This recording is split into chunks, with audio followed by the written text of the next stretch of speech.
Welcome in today. So we are going to be talking a bit about creation here today.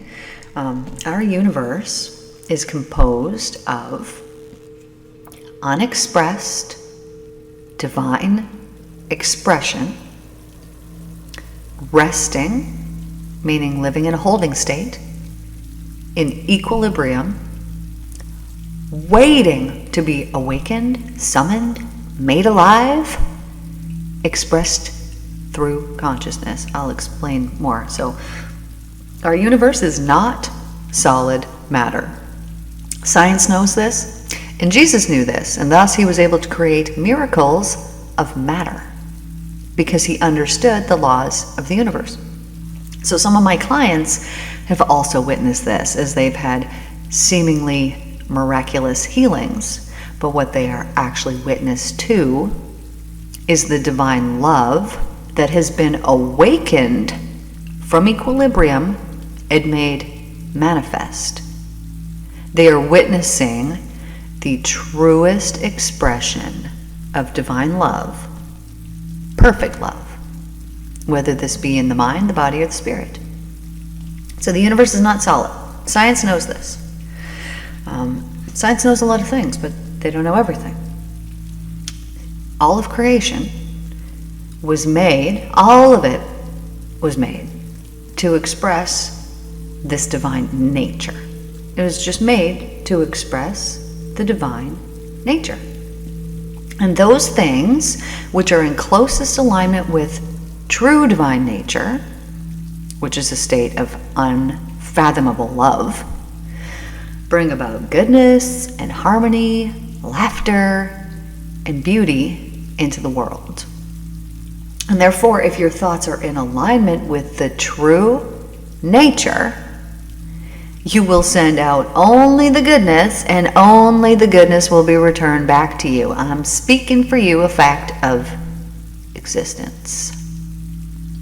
But those things which are in opposition to true divine nature, like anger, aggression, frustration, jealousy, hatred, condemnation, spite, revenge, devious dealings, scorn, slander, rape, murder, thievery, etc., bring about a negative consciousness form, which if you were the originator of such low consciousness forms, these things will be returned back to you. Our universe was not made to punish you. It was made expressly to show you the true divine nature. The divine nature in equilibrium is waiting for you to discover it and to express it. But the universe was not made to punish you. It was made to show you. And it was also made to bring order into the chaos.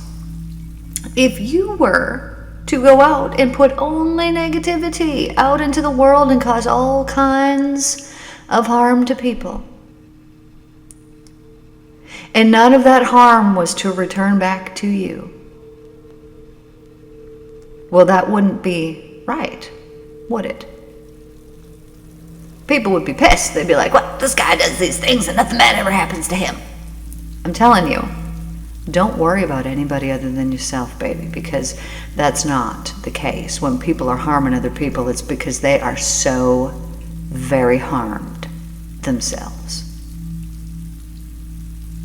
And what one does is inescapable of having it returned back to them.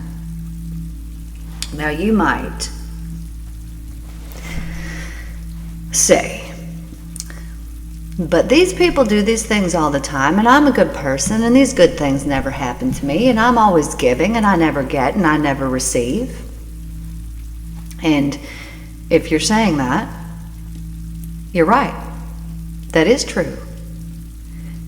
And I want you to examine the fact that you're saying it, meaning you're creating it, meaning you have a belief that is underlying you, that is separating you from the love that is meant for you. Our beliefs are powerful things, and in fact, they're the only thing that we are witness to. When I have someone come to my office, and they come in and they leave and they're healed. What they have been witness to is the love, but that love only comes through because of their faith. So you cannot come to me and expect that, oh, I'm going to create some miraculous healing and you're just going to sit there and do nothing. No, then you will get nothing. What I help people do is cleanse away the reason, first of all, why they have the physical ailment. You know, if they're coming for physical healing, I'm not talking about emotional trauma. We do the same thing, but I'm talking about physical healing right now. If they're coming, first of all, we're going to, and it depends what you got going on. How many things do you have? How many sins are you carrying within your body? First of all, we got to figure that out. Where is this coming from? Let's say that you have a sore leg, real sore leg. Maybe you broke it. Maybe something happened. You know, people will say, well, no, you know, this thing happened to me. Well, the only reason that that thing happened to you was because of an emotional cause. And it was your body saying, all right, I'm just going to do this to you so that you have to heal yourself. Maybe you need the time. Maybe that's what it was about. Maybe it was something else. But what's happening is someone is coming to me. I'm going to put them into a subconscious state. I'm going to put them into a soul state. Because while you're listening to me here, you might zone out now and then. You might slip into that soul state. I have the tendency to lull people to sleep with my voice. But what we're going to do is we're going to induce the theta state so that you're not taking in the world that's all around you, right? We're not using your eyes, we're not using your this, we're not using your that anymore. We're going inside. Then as we go inside, we're going to go into that body part and we're going to see what's going on in there. What is it expressly trying to tell you? So it's somewhat of somatic healing as well, because we're following the body and what it's telling us to do. And you might think, well, how the heck am I going to do that? Well, all my clients manage to do it. I can guide the process. So we go into this process. And then what happens is we discover the reasons why. And then we heal the reasons why. We don't just see them, we heal them by changing perspective. Let me give you an example. Let's say your parents get divorced, you're 4 years old. Now, little 4-year-old you didn't understand. They were in a state of confusion. All we know is dad's gone now, and mom's over here, and dad's over here. Maybe dad leaves and never comes back, or mom leaves and never comes, whatever's going on. But little you is in a state of, maybe this is my fault. Maybe if I was a better little girl or a better little boy, none of this would have happened. Now, you might consciously not think that. If this was the case for you, if your parents divorced, you might be like, oh, I didn't think that back then. You know, there's all kinds of things that we believe at a soul level that consciously we don't believe that we believe. I will ask people questions before we start a session, and then I will ask the exact same questions in the session, and you will get sometimes, often, very often, a slightly different answer. Because us at a soul level, we know ourselves. But us at a conscious level, we got our head and our heart and our mind and the 27 different thoughts running through our head at the same time, and we don't know ourselves consciously like we know ourselves subconsciously. And when we're working on that subconscious level, all the beliefs that we have are in there. And so if you go back and you have a belief that, well, you know what, if I was better, mom and dad would still be together.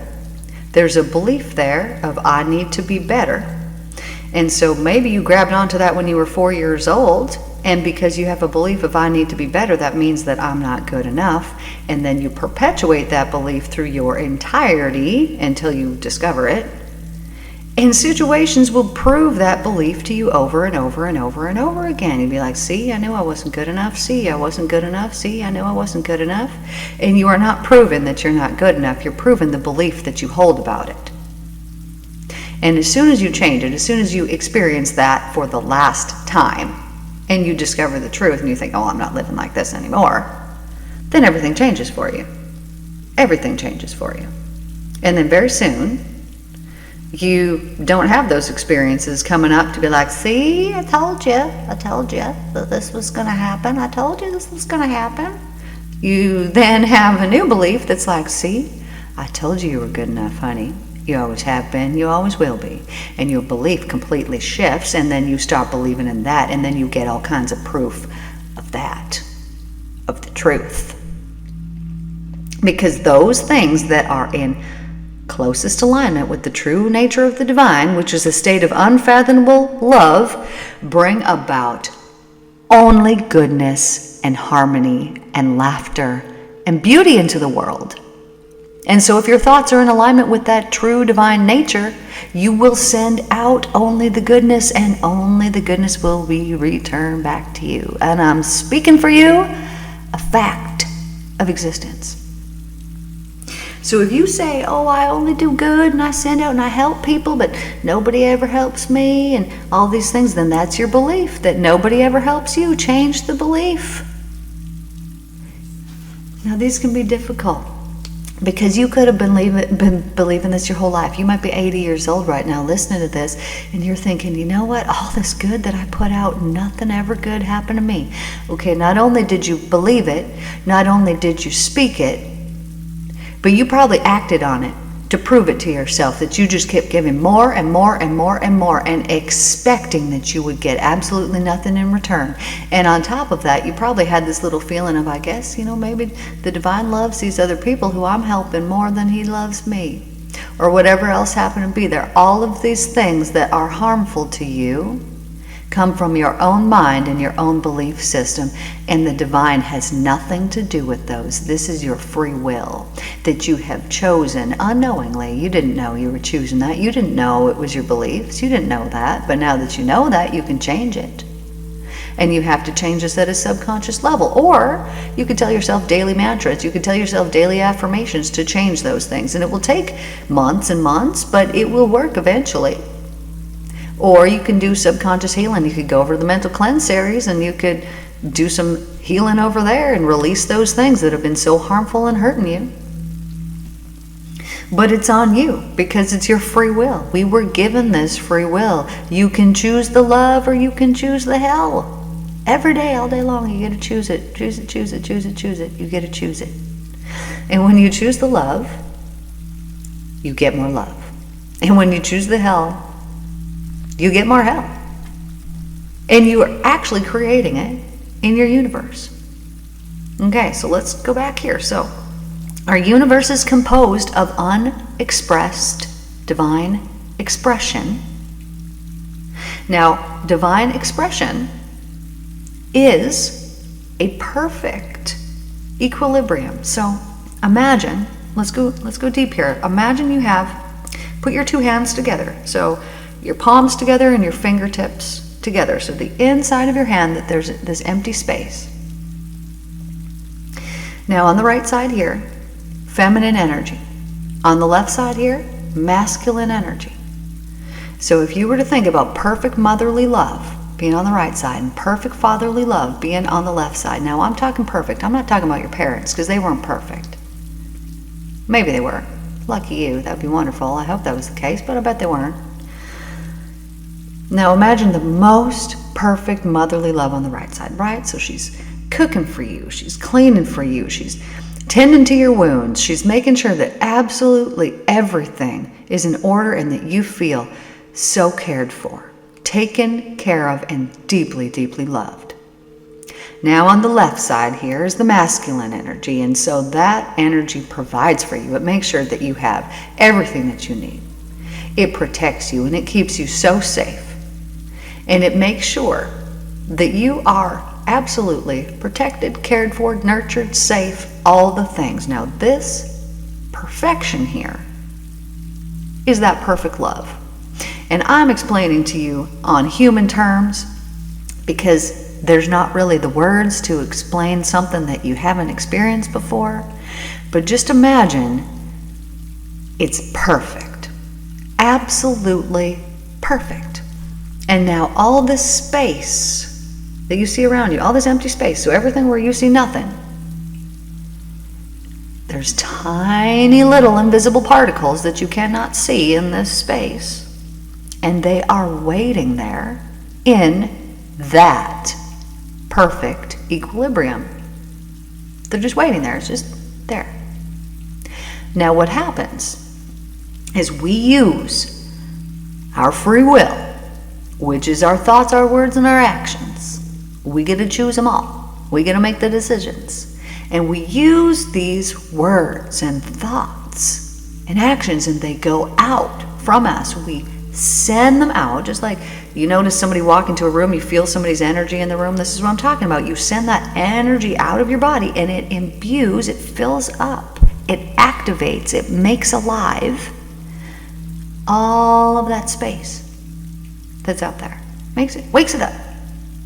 And it creates it with that vibration in which you emitted from yourself.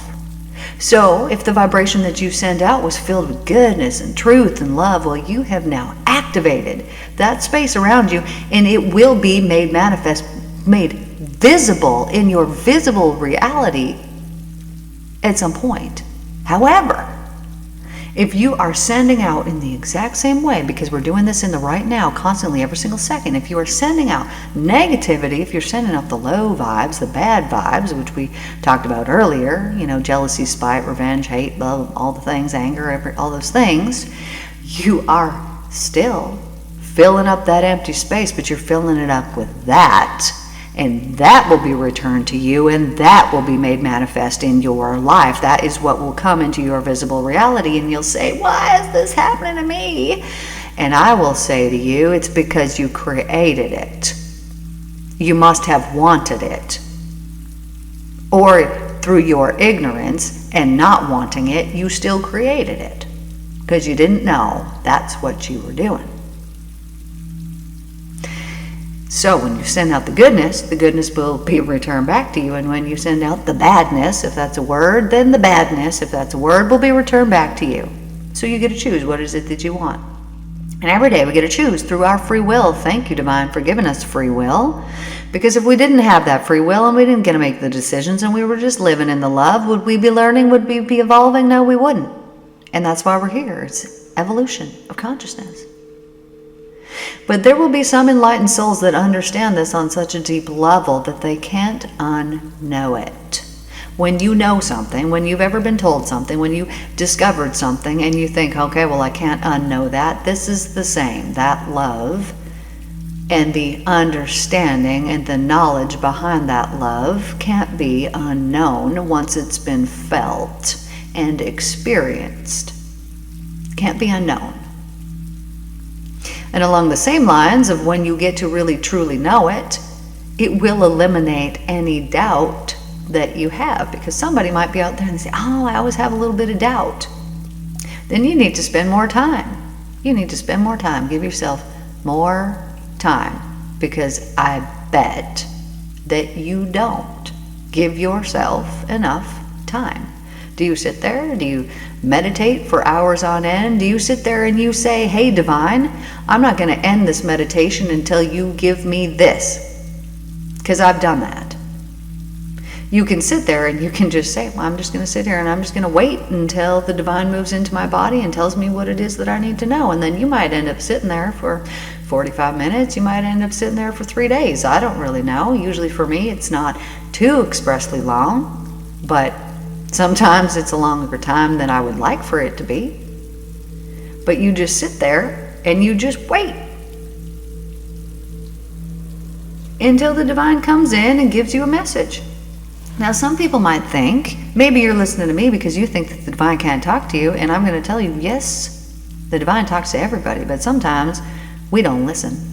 Or sometimes we explain it away. Or sometimes we don't take the time. You say, well, the Divine doesn't ever talk to me. Well, do you ever ask? Do you ever take the time? Do you ever want that? Maybe you don't. But if you were to put some time and you were to put some effort into it, well, then you could. Because all of us can. And why I think it's so important that each of us, and that you don't just listen to me, and that you don't just take my word for it, or that you don't just study the Christ letters and take the word for it, even though it's truth and you'll know it and you'll hear it. But I think it's very important because I had to go through this in my life where I was all alone in my spirituality. all alone in it. I came to the point where I realized that the Bible was full of so much hypocrisy and this and that, and that it wasn't filled with spiritual life. I was gaining nothing from reading it. It was giving me nothing. There was no life left within those words for me. Yes, some of them are beautiful and some of them are wonderful, but as a whole, there was a void that was in it.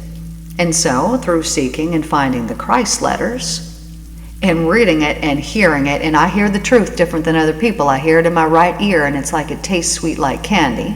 So upon hearing it, I knew what I was hearing was the truth, and I'm just feeling moved, and the words, there's something about them, and I just knew it, and I studied them, and then came to this enlightenment and discovered all the things. But before this happened, there was years where I didn't read things. I didn't go and I didn't watch other people's content because I didn't want to be skewed, because the whole first half of my life, more than half of my life, I'd been going to church, and many of the things that I believed were actually the church pastor's beliefs.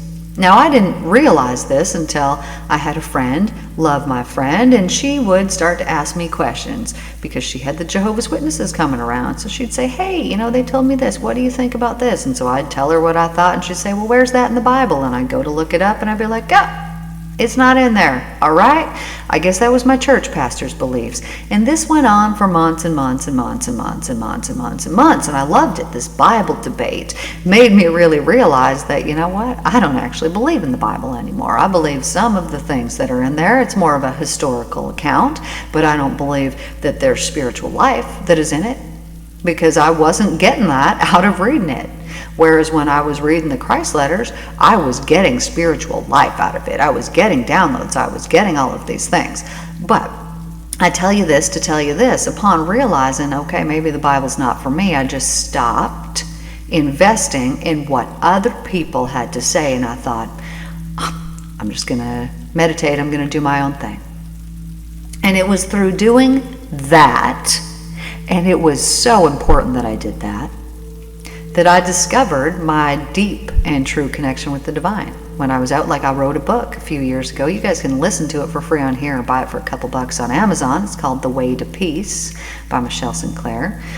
But I channeled this book, and I hadn't read books in I don't know how long, because I didn't want to be influenced. I wanted only the information that I was getting from the divine to come to me so that I could discover the truth for myself and not have somebody else just tell me.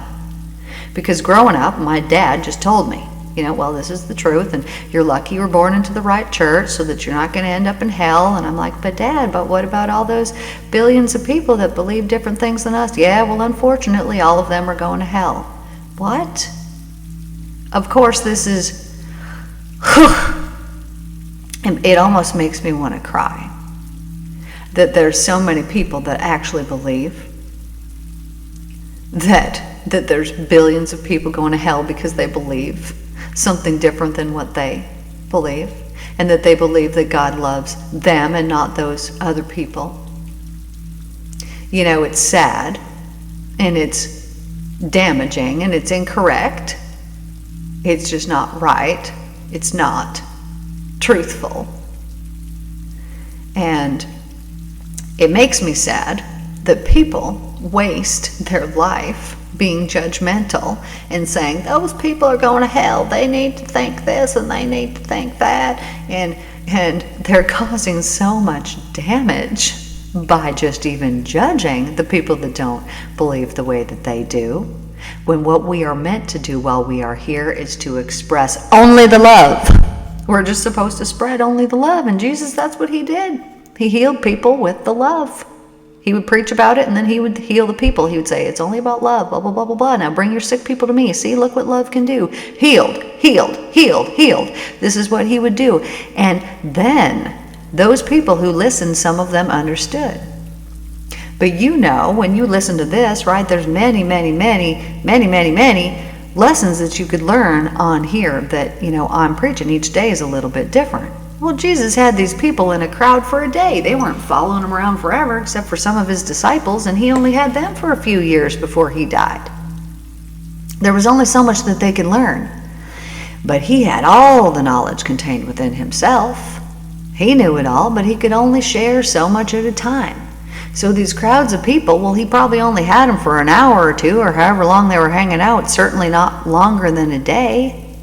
There's only so much he could tell them. So he would tell them, hey, you reap as you sow. Look, see, when you plant things like this, when you plant them in the weeds, this is what happens. When you plant them in the rocks, this is what happens. When you plant them over in that beautiful soil, this is what happens. And he's given examples of how you reap as you sow, and trying to relate that to the people, that when you're sowing negative things, you're going to reap negative things back. But when you are growing things and you're nurturing them and you're planting them in loving soil and you're caring for them and you're nurturing them and you're giving them exactly what they need, well, you're going to get a beautiful harvest back. And he would try to relate to them in this way because this is the way that they knew. This was what they understood.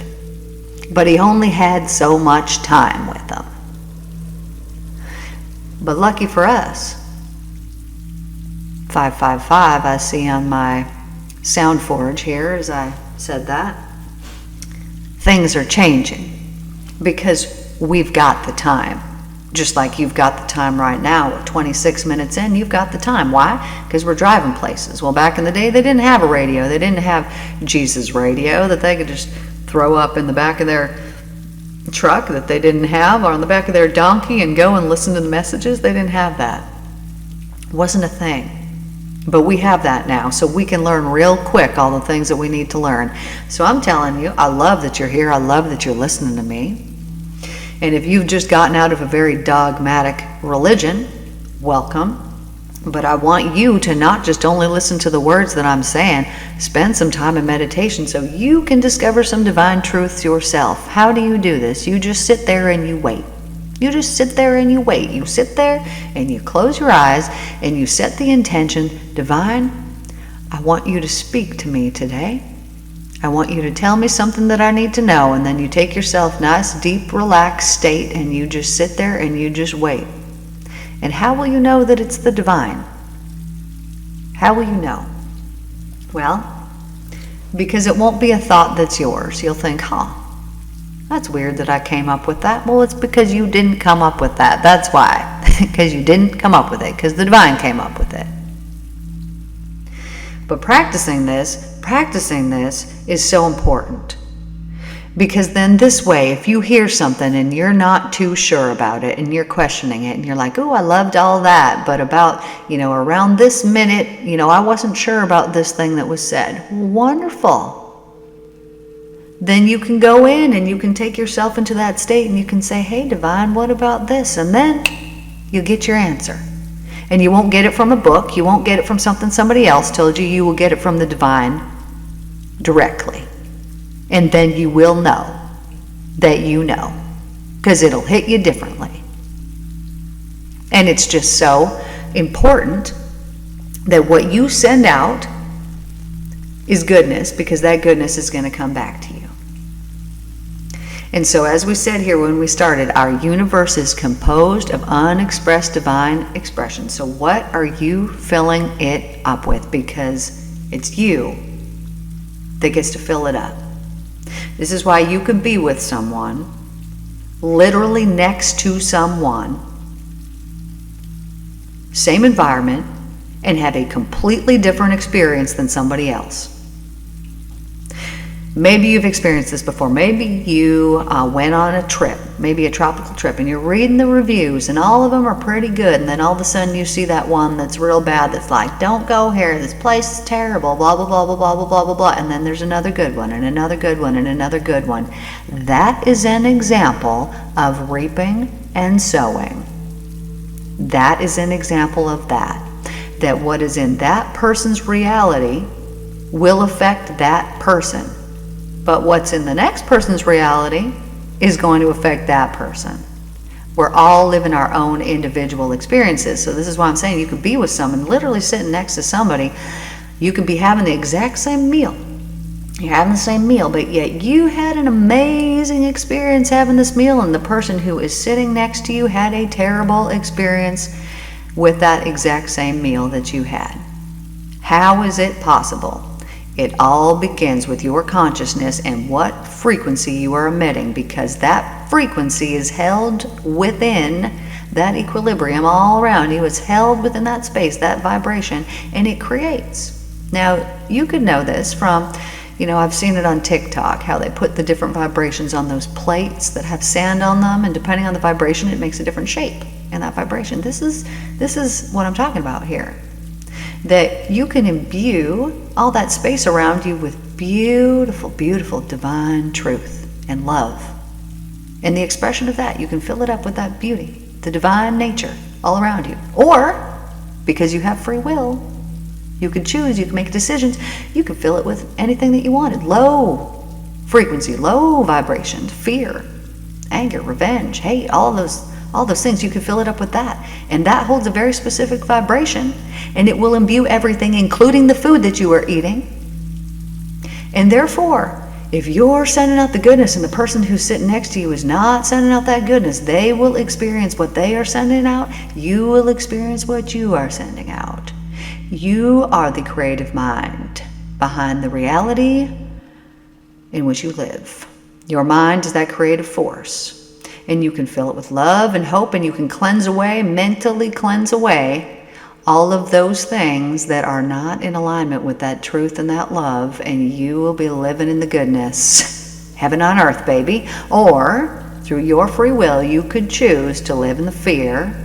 And by doing that, you're going to manifest fearful things, fear-based energies within your life, and you will be living within the hell, and you will think, why is this happening to me? And you will not realize it is your own creative mind that has caused that hell for you. Because the vibrations that you are emitting are hellish, and therefore what you have planted will be returned back to you. You can't imbue something with something and expect that something else is going to be within it. That's not how it works. I'm not going to fill up this jar with purple water and expect to drink pink water out of it. It's not how it works. It's not going to happen that way. I'm going to be drinking the purple water if that's what I put in it. So what are you putting out? Please, my darlings, just put out the goodness so that that goodness is going to be returned back to you. I love you all so much. Remember that you reap as you sow. So what do you want to sow today? Sow some seeds of goodness out there. I want you to think, how can I sow some seeds of goodness out there today? And then do it. Just sow those seeds because they're beautiful and they're going to come back, and don't you want to harvest them? I know that I do. I love you all so very much, and I'm so thankful that you guys are here today. Thank you for tuning in, and I will see you guys tomorrow in the next lesson. Thank you so much. Please like, share, subscribe, turn on your notifications, and even send this to a friend. Love you all so much. Thanks for tuning in to the Daily Podcast. See you tomorrow.